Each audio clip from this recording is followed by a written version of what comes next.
네, 우리 함께 오늘 은혜 받은 말씀은 시편 62편 1절에서 2절 말씀입니다. 흔들리지 않을 것이다. 자, 우리 함께 짧은 구절입니다. 소리 내어서 내 영혼이 들을 수 있도록 선포하며 나가겠습니다. 시작.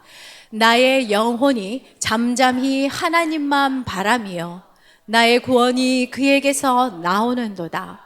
오직 그만이 나의 반석이시요 나의 구원이시요 나의 요새이시니 내가 크게 흔들리지 아니하리로다. 아멘. 아멘.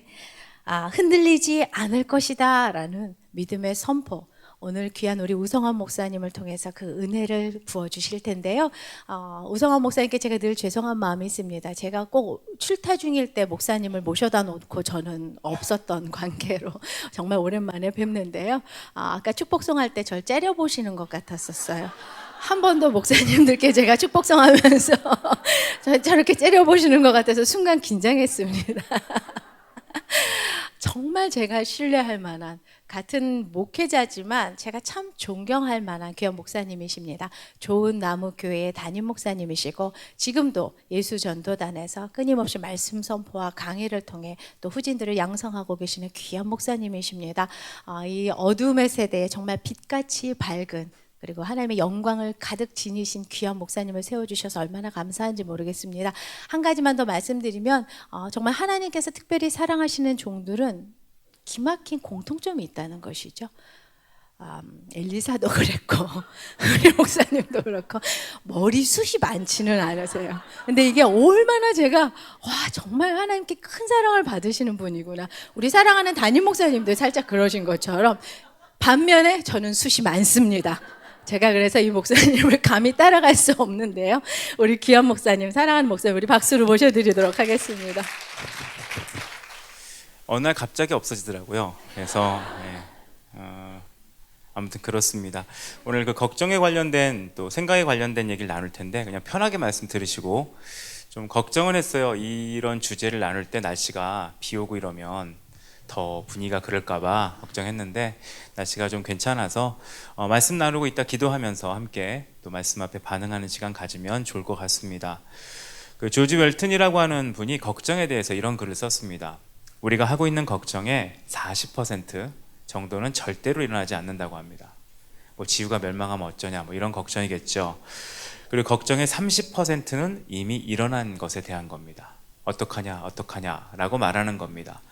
그리고 그 중에 22%는 사소한 걱정이고 4%는 우리 힘으로 어쩔 수 없는 일에 대한 걱정이라고 합니다. 그러니까 걱정하든 안 하든 어떻게 할 수 없는 거라는 거죠. 그래서 다 합쳐보면 결국 4% 정도만이 우리가 실제로 통제할 수 있는 일에 대한 걱정이라고 말을 합니다. 우리가 하는 걱정의 대부분이 필요한 걱정이라기보단 불필요한, 그리고 내가 어떻게 하지 못하는 걱정이라는 겁니다. 우리의 머릿속에는 의식적이든 무의식적이든 하루에 생각이 떠올랐다 사라지는데 그게 대략 6만 가지 정도가 된다고 합니다. 그 중에 5만 7천 개 정도는 부정적이거나 별 의미 없는 것들이라고 합니다. 매일 6만 가지 이상의 생각을 하는데 우리가 현실에서 부딪히는 그것은 얼마 되지 않는다는 겁니다. 문제는 이런 생각을 하는 것 자체가 문제라기보다 이런 생각을 하게 되므로 정작 중요한 일을 그르치는 경우가 우리 삶에 종종 발생한다는 겁니다. 아직 일어나지도 않은 일, 그리고 절대로 일어나지 않을 일, 그리고 우리가 절대로 바꾸지 못할 일, 그것을 가지고 우리의 현재가 방해된다는 겁니다. 그게 대부분 우리 인생의 모습입니다. 본문에 기록된 시편을 쓴 이 다윗도 일생에 수많은 일들이 있었습니다. 아마 여러분의 인생도 참 그런 게 어릴수록 마음이 좋습니다. 그래서 아이들의 모습 보면 항상 웃고 있죠. 근데 어른들의 모습 보면 어쩌다 웃고 있습니다. 굉장히 큰 차이점이 있죠. 그리고 아이들은 항상 웃고 항상 즐겁습니다. 신납니다. 근데 어른들은 신나면 가끔 불안합니다. 우울증이 있나 조울증이 있나 걱정이 되기도 합니다. 그만큼 인생에는 다양하고 복잡한 일들이 있다는 것이 우리 삶의 현장입니다. 다윗도 그랬습니다. 다윗의 인생에 수많은 일들이 있었습니다. 말씀에 기록된 것처럼 마음을 흔들릴 뻔한, 아예 쓰러질 뻔한 일들이 많이 있었다는 겁니다. 예를 들면 사람들이 자기를 죽이려고 했습니다. 그리고 어떨 때는 하나님이 나를 버렸다는 느낌이 들 정도로 어려운 상황 가운데 있었습니다. 근데 그때 다윗이 선언한 건 나는 흔들리지 않을 것이다 라고 선언을 합니다. 물론 우리 가운데 위로를 주는 건 앞에 두 글자죠. 크게 흔들리지 않을 것이다. 내가 흔들려도 크게 흔들리지 않을 거고, 더 적극적으로 말하면 나는 흔들리지 않을 거라고 선포하고 있다는 겁니다. 실제로 그는 마음이 동요할 수 있는 상황에 있었습니다. 하지만 그는 마음을 더 이상 동요하는 것에 던져놓지 않기로 선택을 합니다. 여러분도 아마 살면서 이 마음이 흔들리거나 동요될 수 있는 상황 가운데 많이 계셨을 겁니다. 보통 어떨 때 우리의 마음이 주로 흔들립니까? 대부분 가장 크게 흔들리는 이유, 많은 이유를 댈 수 있지만 가장 크게 흔들리는 이유는 사람일 겁니다. 사람. 어떤 사람이 나를 미워하고, 어떤 사람이 나를 핍박하고, 어떤 사람이 나를 괴롭게 할 때 그 사람이 나의 마음을 막 흔드는 것을 경험하게 됩니다. 가까운 사람이 실망을 줘서 마음을 흔들리기도 하지만, 또 내게 상관없어 보이는 사람조차도 나의 마음을 흔들게 하는 것을 경험하게 된다는 겁니다. 다윗도 그런 경험을 했습니다. 3절을 보면 넘어지는 담과 흔들리는 울타리 같이 사람을 죽이려고 너희가 일제히 공격하기를 언제까지 하려느냐라고 기록하고 있습니다. 다윗은 자기를 괴롭게 하는 수많은 사람을 봤습니다. 그리고 그것 때문에 마음이 흔들리고 있는, 그리고 흔들리려고 하는 자신을 발견하게 됩니다. 어떤 사람이 나를 미워할 때 마음이 흔들리죠. 그러니까 이해는 안 되지만 누군가가 나를 홀대할 때 마음이 흔들립니다. 보통 때는 괜찮은데 누가 나를 핍박하면 마음이 거북해집니다. 교회도 그렇죠. 교회를 너무 잘 나왔는데 어떤 사람과 관계가 애매해지면, 이 애매하다는 게 참 그렇잖아요. 이 애매한 게 참 우리말이 애매하지만 애매하단 더 애매한 것 같습니다. 확 나를 괴롭히면 차라리 싸울 수 있습니다. 근데 애매한 거 있죠. 웃는데 애매해요. 아마 이게 남자들 세계보다 여자들 세계가 더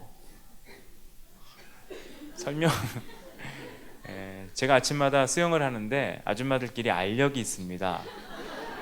근데 저는 불행히도 다 친합니다. 그러니까 이쪽 아줌마 얘기 듣고 이쪽 아줌마 얘기 다 듣고 개운하게 가세요. 그럼 저만 가운데서 애매할 때가 있는데, 오늘 아침에도 어떤 아줌마가 얘기하더라고요. 어떤 아줌마 얘기하면서 저 여자는 수영이 늘지 않는다고. 그리고 마지막에 되게 재밌는 말을 하고 가셨어요. 주는 거 없이 밉대요. 그리고 둘이 반갑게 인사하고 가셨어요. 그러니까 저는 다 듣고 둘이 인사하는 모습 보니까 둘 다 무서운 거예요. 이게 나이 먹어서 할 수 있는 일이죠. 애매합니다. 근데 이런 사람이 있을 때 둘 다 수영하러 오기를 껄끄러워 하십니다. 그러니까 이제 하소연을 엄한 저를 붙잡고 하는 바람에 저는 무슨 졸지에 중립국 같은 느낌의 그런 상황에 있게 됩니다. 여러분도 거북할 거예요. 교회 은혜 받고 하나님을 믿지만 한 명과의 관계가 틀어지거나 누군가가 나를 이상하게 대한다는 느낌을 받을 때 여러분의 마음이 흔들릴 수 있습니다. 또 쉽게 흔들리는 게 뭘까요? 물질이죠. 야고보서를 보면 시련, 시험을 언급하고 있는데 거기에 첫 번째로 말하고 있는 게 부와 가난입니다. 이 부와 가난만큼 우리를 쉽게 흔드는 게 없다고 생각합니다. 그래서 10절 말씀에 그것을 이제 조금 돌려서 말을 합니다. 포악을 의지하지 말며 탈취한 것으로 허망하여지지 말며 재물이 늘어도 거기에 마음을 두지 말지어다. 재물이 많아지고 재물이 줄고 내가 뭔가를 성취하고 성취하지 못하고 내가 뭔가를 얻었을 때 사람의 마음은 흔들립니다. 좀 잘 되면 굉장히 기분이 좋아지다가 조금 안 되면 굉장히 어렵습니다. 경기를 타는 거죠. 그래서 저도 교회에서 가끔 만납니다. 밝게 있을 때는 뭔가 한 주 동안 주식이 잘 된 거고, 뭔가 비장하게 기도할 땐 주식시장이 무너졌을 때입니다. 그런 사람들이 존재하게 된다는 겁니다. 왜냐하면 돈이 우리의 마음을 흔들게 됩니다. 특별히 돈이 많아도 우리의 마음을 흔드는 것을 주로 경험하셨을 겁니다. 돈이 많아도 흔들리고 돈이 없어도 흔들립니다. 돈이 많다가 손해보면 더 마음이 흔들립니다. 그럴 때 우리의 마음이 흔들립니다. 또 우리의 마음을 흔드는 게 뭐가 있을까요? 질병이죠. 건강보다 질병은 우리의 마음을 흔들게 됩니다. 왜 흔들까요? 뭔가 나만 하나님께 사랑받지 못한다는 생각을 주기 때문에 그렇습니다. 그래서 질병과 연결돼서 우리 마음을 흔들 수 있는 게 있습니다. 실패죠. 이 실패라고 하는 것은 뭔가 하나님의 은혜 가운데 있지 않고 나만 뭔가 하나님의 손에서 벗어났다는 느낌을 주기 때문에 우리 마음을 더 흔들 수 있다는 겁니다. 이런 흔들릴 수 있는 수많은 환경 가운데 있는 것을 우리는 정직하게 인정할 필요가 있습니다. 예수님을 믿지만 하나님의 은혜 가운데 살지만 나는 이 흔들릴 수 있는 상황, 누군가 사람이 우리의 평생을 예측할 수 있죠. 누군가 나를 괴롭히는 사람이 있을 겁니다. 모두가 나를 좋아한다. 다르게 말하면 모두가 나를 모를 수 있습니다. 아니면 모두가 나에게 뭘 팔려고 할 수 있습니다. 그렇죠. 그건 사실이죠. 그리고 내가 돈에 대해서 평생 만족하고 살 거다. 아니요. 돈은 속성상 항상 부족할 겁니다. 그리고 건강이 나를 늘 지켜줄 거다. 아니요. 시간이 지나면 지날수록 나에게는 잔병이라는 것도 오게 될 겁니다. 실패는 내가 생각하지 못한 곳에서 아마 여러분 나이에 가장 크게 느끼는 실패일 수 있는 것 중에 하나가 자녀죠. 자녀는 웬만해서 여러분 뜻대로 안 자랄 겁니다. 그리고 굉장히 잘 자랐다. 결혼을 이상한 애랑 할 수도 있습니다. 이게 이런 실패가 실패를 좀 편하게 말씀드리니까 좋네요. 이런 실패가 우리 삶에 반드시 반복돼 올 수 있다는 겁니다. 이럴 때 우리가 어떻게 흔들리지 않을 수 있을까요? 중요한 것은 이 모든 환경을 다 제거하면 내가 안 흔들릴 거냐? 제거가 되지는 않을 겁니다. 그러면 어차피 나를 흔들 것이 내 평생 따라올 텐데 어떻게 하면 내가 흔들리지 않을 수 있을 것인가? 본문 말씀을 통해 조금 생각해 보도록 하겠습니다. 아까 읽은 1절 말씀 보면 나의 영혼아 잠잠히 하나님만 바라며 라고 기록되어 있습니다. 이 말씀을 다시 풀었으면 이런 뜻입니다. 나의 영혼이 하나님을 향하여 고요합니다 라는 뜻입니다. 이 잠잠하다는 말은 고요한다는 말입니다. 나의 영혼이 하나님을 향해 고요합니다. 나의 영혼이 하나님 앞에서 조용하겠습니다. 하나님이 행하시는 일에는 토를 달지 않고 하나님의 하실 일을 기대하겠습니다. 이런 의미가 있다는 겁니다. 이 잠잠하다는 말은 고요한다는 말인데 이거를 잘못 이해하면 이렇게 해석합니다. 에라 모르겠다. 될 대로 되라. 난 할 말이 없다. 자포자기의 뜻이 아닙니다. 여기서 말하는 고요하겠다는 것은 내 인생을 주관하고 세상을 주관하시는 하나님을 의지하기 때문에 하나님 앞에 잠잠한 것, 절대적 신뢰를 얘기합니다. 우리가 잠잠할 때가 두 부류가 있죠. 마음에 안 들면 잠잠합니다. 그리고 내가 정말 믿으면 잠잠합니다. 내가 진실로 의지하고 신뢰하기 때문에 조용한 것을 얘기하고 있습니다. 그래서 하나님의 능력을 믿는 사람만이 잠잠할 수 있다는 것을 성경에 기록하고 있습니다. 그래서 성경 구석구석을 보면 하나님이 요동할 수 있는 상황, 흔들릴 수 있는 상황에 있는 환경 가운데 있는 사람들에게 잠잠할 것을 명령하는 말씀이 기록되어 있습니다. 대표적 말씀이 출애굽기에 하나가 있습니다. 출애굽기 14장 13절에 나와 있는데 배경이 그렇습니다. 다 아시는 출애굽 상황입니다. 앞에는 홍해 바다가 있습니다. 뒤에는 애굽 군대가 쫓아옵니다. 이스라엘 백성들은 이제 죽을 수밖에 없는 상황입니다. 선택은 둘 중에 하나죠. 바다에 들어가 죽느냐, 쫓아오는 군대의 칼에 맞아 죽느냐. 이때 어떻게 잠잠할 수 있겠습니까? 굉장히 마음이 흔들리고 어려운 상황입니다. 그때 출애굽기 14장 13절을 통해 하나님은 이렇게 말씀하십니다. 모세가 백성에게 이르되 너희는 두려워 말고 가만히 서서 여호와께서 오늘날 너희를 위하여 행하시는 구원을 보라 라고 말씀하고 있습니다. 여기서 가만히 서서라는 말도 고요하라는 말입니다. 가만히 서서 잠잠히 서서 하나님의 구원을 보라고 말씀하고 있는 겁니다. 그리고 말씀하시길 너희가 오늘 본 애굽 사람을 또다시는 보지 못할 거라고 말씀하고 있습니다. 가만히 있으라는 겁니다. 소리 지르고 외치고 우린 죽는구나, 어떻게 죽어야 되냐 외치는 게 아니라 가만히 하나님의 할 일을 보라고 주님이 명령하셨다는 겁니다. 두 번째 기록되고 있는 것은 이사야 30장 15절에 나와 있습니다. 이때도 이스라엘은 약한 나라였습니다. 주변의 강대국 사이에서 눈치를 봤습니다.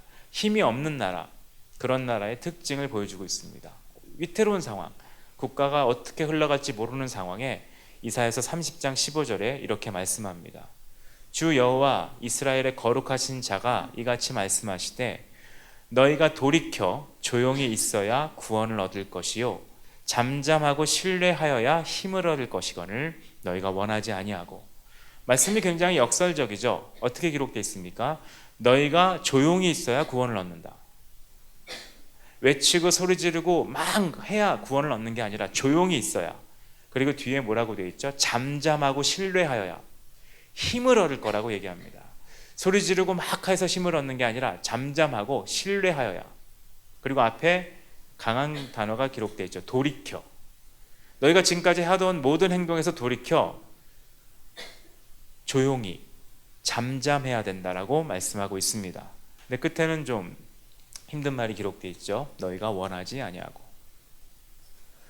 보통 조금만 어려움이 당하면 흔듭니다. 막 떠들면서 죽었다, 안 된다, 이런 수많은 말을 하기가 우린 쉬운 환경에 살고 있습니다.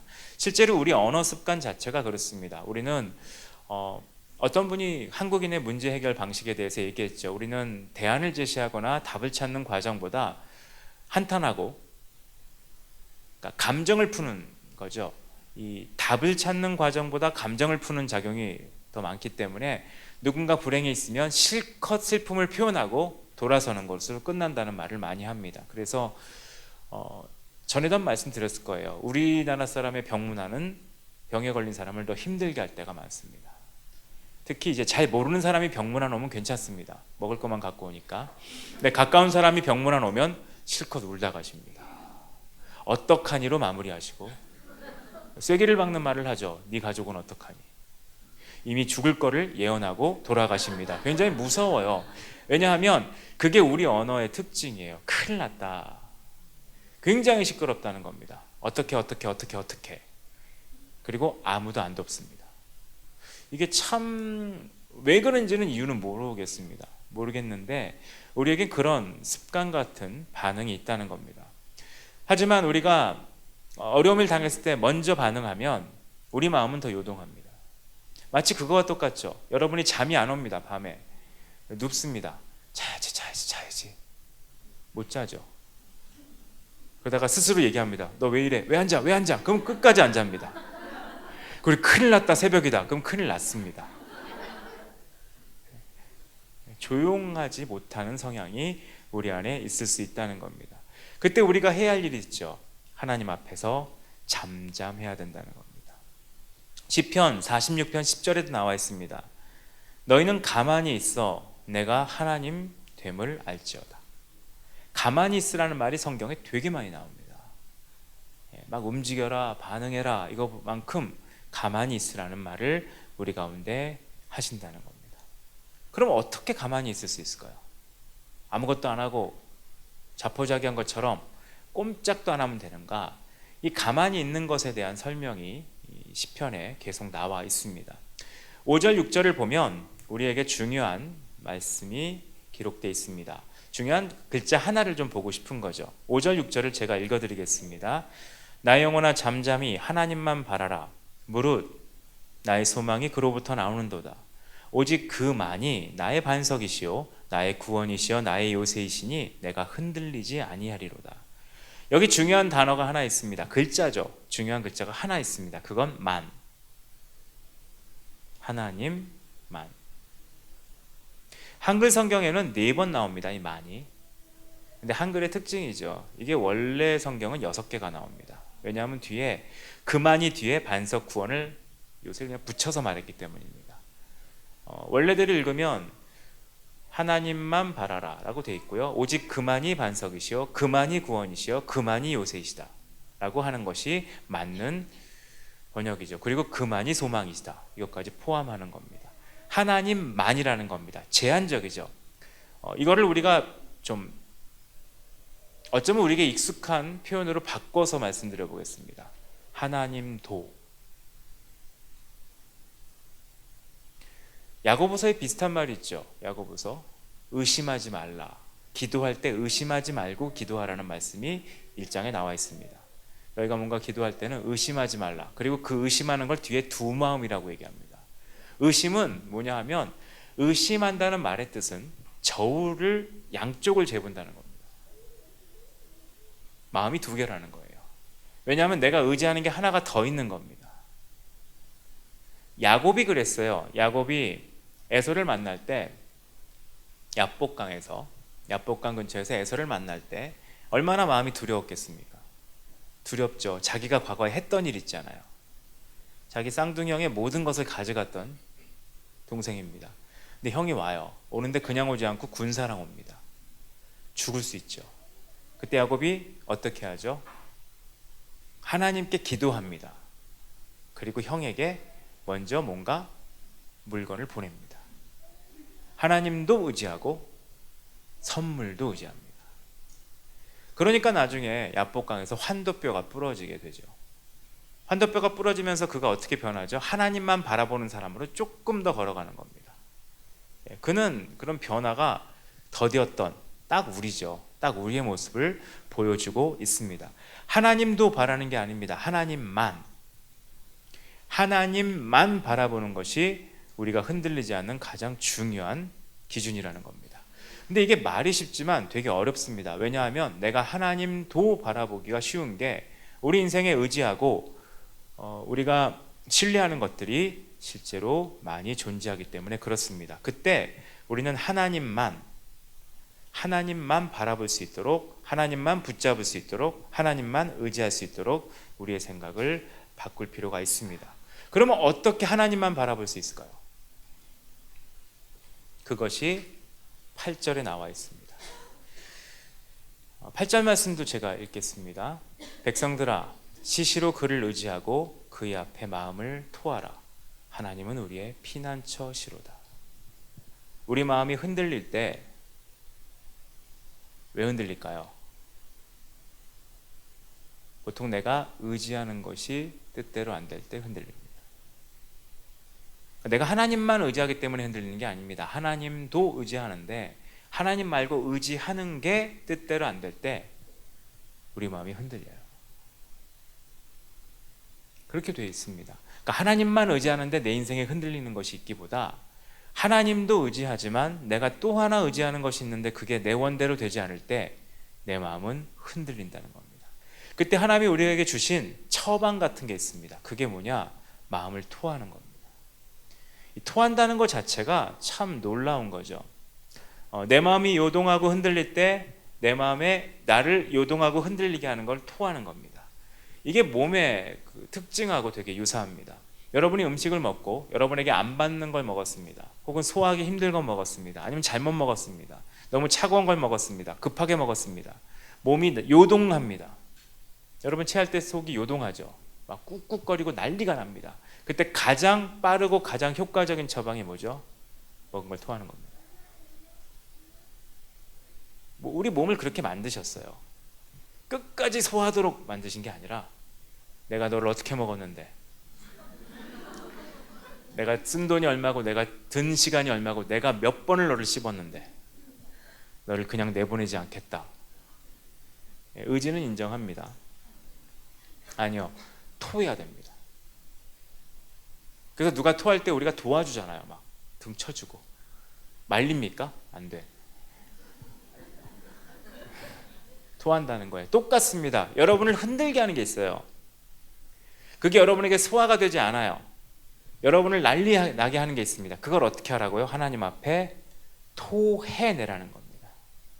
그게 하나님 앞에 우리가 해야 할, 어쩌면 예배 때, 어쩌면 모임 때, 우리가 하나님 앞에 있는 순간마다 해야 할 중요한 일이라는 겁니다. 여러분 교회에 오면 무엇을 하십니까? 우리가 주로 많이 하는 것 중에 하나는, 어쩌면 우리는 내가 소화하지 못하는 이것을 소화시켜달라고 기도할 때가 많이 있습니다. 소화시켜주세요.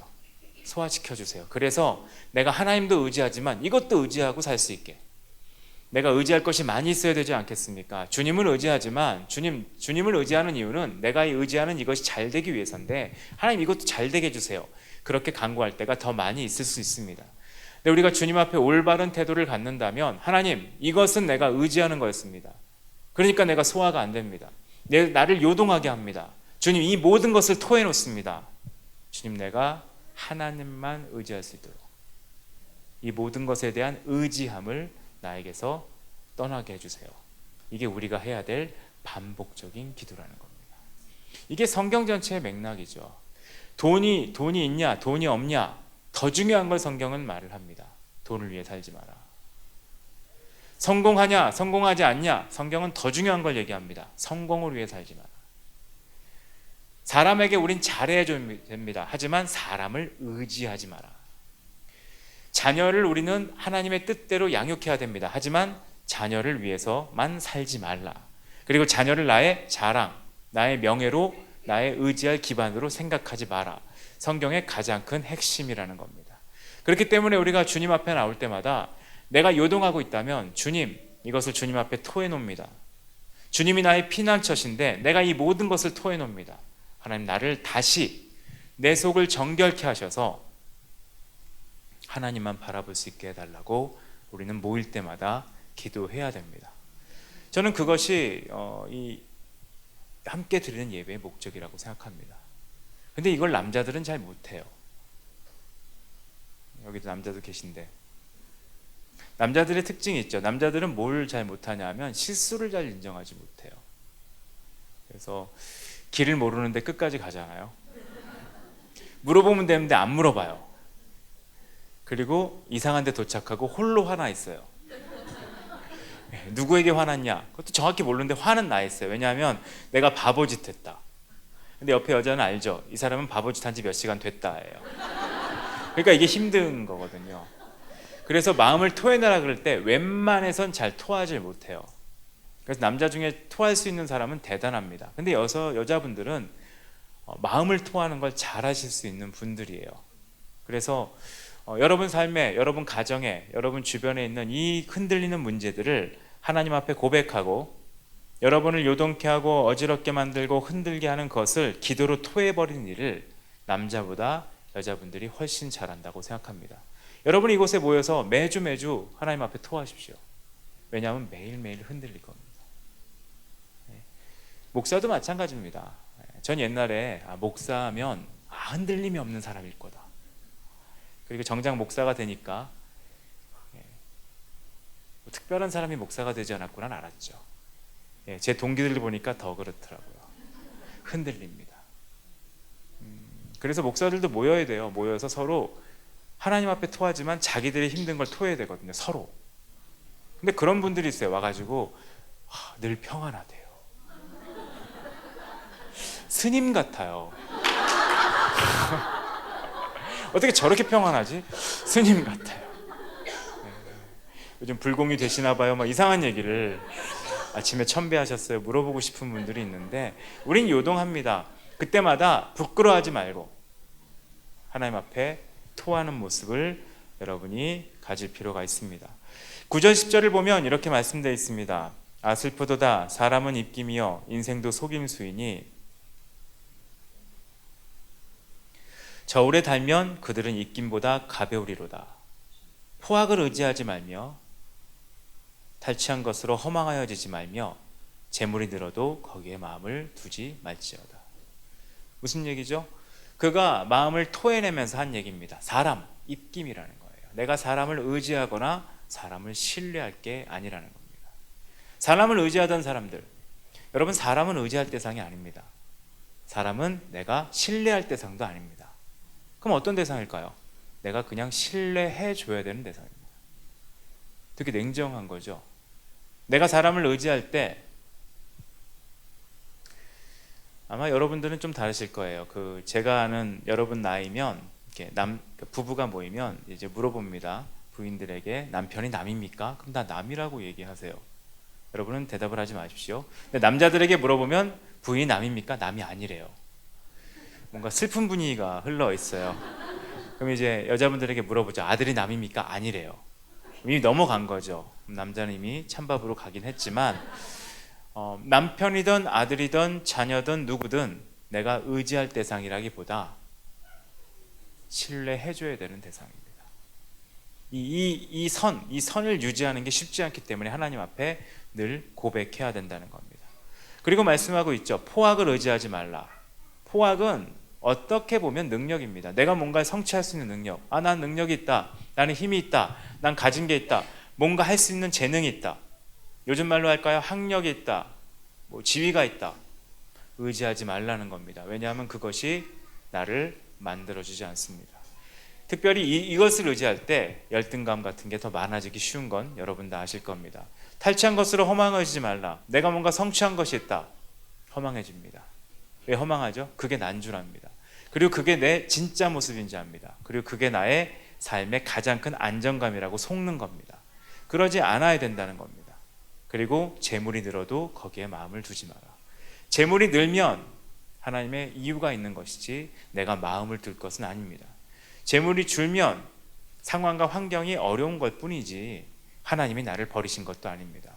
그렇게 얘기를 하고 있다는 겁니다. 이 고백이 뭘 얘기할까요? 하나님만 바라보는 삶의 태도입니다. 그것을 성경 전체에선 자족, 하나님은 신뢰함, 빌립보서 표현대로 하면 능력 주신 자 안에서 할 수 있는 모든 것이라고 표현하고 있습니다. 그리고 11절 12절에 마무리하죠. 하나님이 한두 번 하신 말씀을 내가 들었나니 권능은 하나님께 속하였다 하셨도다. 주의 인자함은 주께 속하오니 주께서 각 사람의 행한 대로 갚으시니이다. 내가 이제 내 삶이 내가 얻고 성취하고 내가 갖고 있는 사람에 의해 결정되는 게 아니라 하나님의 성품, 인자하심, 그리고 하나님이 각자 행한 대로 갚으심, 그분의 행하심에 있다는 것으로 자신의 시선을 돌리는 겁니다. 이거는 마치 그런 모습이에요. 튜닝이죠. 기타라는 악기도 음이 틀어지죠. 왜죠? 계속 치고 주변 줄에 영향을 받기 때문입니다. 피아노도 음이 달라집니다. 바이올린도 음이 안 맞아집니다. 그래서 원하던 음을 내지 못합니다. 그때 하나님 앞에 튜닝한 것처럼 내 시선을 다시 주님께 돌리고 내 마음을 다시 주님께 돌린 모습이 여기 시편에 기록되어 있다는 겁니다.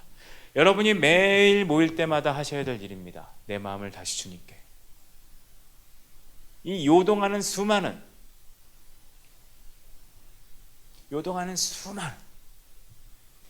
내가 하나님만 바라보지 않는다는 것을 표현하는 이 수많은 메시지들.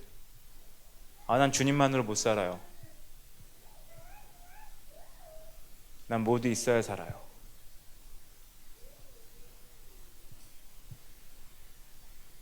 저희 외할머니가 하신 말씀이 있습니다. 외할머니가 이 말에 이게 동의할 수도 있고 아닐 수도 있는데 저희 외할머니 얘기를 그냥 잠깐. 저희 부모님은 두 분 다 신의주에서 오셨어요. 그러니까 당연히 외할머니도 신의주 분이죠. 그러니까 피난 오셨다는 겁니다. 6.25를 경험하시고 전쟁의 참혹함을 아시기 때문에 저에게 이런 말을 참 많이 하셨습니다. 어렸을 때. 나라가 있어야 예수도 믿는다. 가난한 분들은 이렇게 말하죠. 돈도 있어야 예수를 믿는다. 저는 어렸을 때 할머니 그 말이 맞는다고 생각했어요. 하도 그 얘기를 친할머니도 하셨고 외할머니도 하셨고 가족 전체가 신의주잖아요. 그러니까 전쟁 경험해봤냐, 피난 와봤냐, 나라가 있어야 예수도 믿는다. 근데 어느 날 성경을 보니까 예수님은 이스라엘 백성이 나라가 없을 때 오셨어요. 그렇죠. 그리고 와서 구국운동을 하지 않으셨어요. 그래서 어느 날 할머니께 딱 한 번 말씀드렸어요. 할머니, 예수님은 나라가 없을 때 유대 땅에 오셨네요. 이렇게 말씀드렸어요. 근데 뭐 대답은 되게 단순하셨어요. 근데 뭐 이렇게 끝났는데 근데면 할 말이 뭐 그러게요밖에 할 말이 마무리됐죠. 제가 뭘 얘기하는지 아시죠? 나라가 있어야 예수를 믿고 돈이 있어야 예수를 믿고 사람이 있어야 예수를 믿고 내 인생이 잘 풀려야 예수를 믿는 게 아니라는 겁니다. 우리가 예수를 믿는 건 하나님만 바라본다는 것을 선언하는 겁니다. 혹시 여러분 마음이 요동하십니까? 오늘 좋은 기회입니다. 우리 마음이 고요할 수 있도록 하나님 앞에 기도하면 됩니다. 어쩌면 여러분 마음이 정말 심하게 요동합니까? 제가 지난주에 대학생 캠프를 갔는데 저는 기도인도 안 했는데 그 예배인도 하는 분이 기도인도를 했는데 제가 생각하지 못한 기도인도를 했어요. 그 선교단체 대학생 캠프면 선신한 사람들이 온다고 생각을 하잖아요. 근데 그 예배인도자가 마음이 있었나 봐요. 혹시 하나님을 떠날 마음을 가지고 마지막으로 이 캠프에 온 사람이 있냐고. 근데 생각보다 너무 많이 일어났어요. 그리고 우는 거예요. 펑펑. 너무 요동한 거죠. 왜 요동했을까요? 예수 믿고 대학생활 하는데 안 돼요. 학점도 뭐 진로도 뜻대로 안 되는 거예요. 그러니까 실족한 거죠. 그래서 하나님만 다시 바라보기로 결정하는 시간을 갖고 회복되는 것을 보고 왔습니다. 혹시 여러분 중에도 그런 마음이 있다면 우리는 내가 요동하는 것이 잘 되어서 내가 회복되기를 간구하기보다 그 근본, 하나님, 나는 요동하기보다 하나님만 바라보고 싶습니다. 내 안에 요동하는 소리를 잠잠케 해달라고 간구하는 시간을 가졌으면 좋겠습니다. 그러면 우리는 세상에 어쩌면 모르겠습니다. 잘되고 성공함이 얼마나 영향력이 있는가. 저는 세상에 가장 강력한 영향력은 주님 안에 요동하지 않는 거라고 믿습니다. 같은 삶을 살지만 요동하지 않는 사람들, 같은 어려움이 있지만 흔들리지 않는 사람들, 그 흔들림의 비결이 뭐냐고 물어보면 주님이 우리의 소망 되신다고 말할 수 있는 사람들, 저는 그런 분들이 여러분 한 분 한 분이시기를 간절히 바랍니다. 이 시간 같이 기도하겠습니다. 이 시간에 좀 정직하게 고백하면서 기도하면 좋을 것 같습니다. 혹시 흔들리고 계신가요? 여러분이 거꾸로 저한테 물어보면 저도 그렇다고 얘기할 수 있습니다. 왜냐하면 인생에 저를 흔드는 것들은 늘 있습니다. 제가 최근에 상당히 묵상하고 있는 단어가 무례함이에요. 무례한 사람들을 많이 보게 됩니다. 저를 흔들죠. 처음에는 무례함에 대한 분노를 시작했다가 갈수록 보는 게 내가 이런 걸 의지하고 있었구나 라는 생각으로 돌아가게 됩니다. 그럼 결국은 나는 하나님보다 뭔가 의지하는 것이 있었구나를 자꾸 생각하고, 누군가 보냈던 시간을 의지하고, 누군가의 관계를 의지하고, 누군가를 의지했던 저를 계속 발견하게 됩니다. 여러분도 혹시 흔들리고 계십니까? 그렇다면 가장 먼저 기도할 때 시작해야 될 기도는 인정하는 겁니다. 주님, 제가 예배드리고 찬양하고 주님 앞에 눈물도 흘리고 기도도 했지만 저의 근본적인 속의 상황을 주 앞에 고백하겠습니다. 정직하게 저는 흔들리고 있었습니다. 좀 먼저 인정하는 기도를 정직하게, 내가 그런 상황이 있다는 내 상황을 정직하게 고백하는 기도를 먼저 하나님 앞에 드리고 싶습니다. 같이 기도하겠습니다.